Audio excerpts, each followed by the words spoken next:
Hello and welcome back to Tech. I've made a very important decision that this YouTube channel will only be focused on English content only, and all the Arabic content will be transferred to my Arabic channel, Abdul Hadi.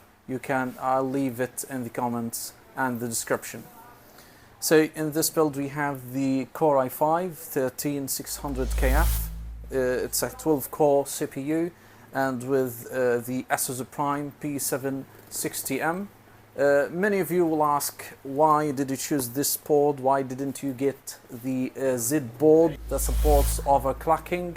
But actually my work would not depend on any overclocking, so I've chosen a less price board, and the price is shown on the display.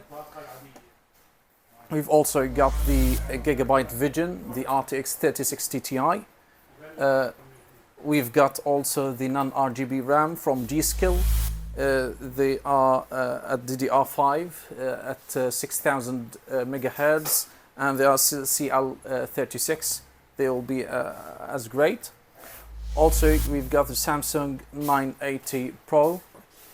For this build, we are waiting for the coolers to come, the Thermalright cooler. We are going to use an air cooler, not a liquid one, but this is just going to be a replacement by it, the cooler and the power supply. So let's go on and have a quite nice build.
So now we are running the Cinebench R23 single-core and multi-core performance test of this CPU and motherboard, and we are running the HW-N464 as well to check the temperatures of the CPU and the clock speeds of it. Stay with us.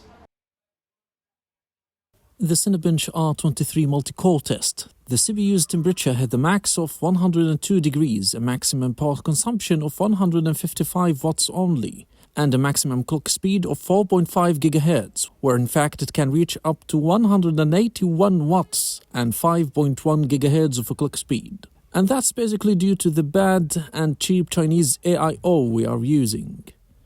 We'll do the test again when the Peerless Assassin air cooler arrives. In this test, the score was only 21,677 points.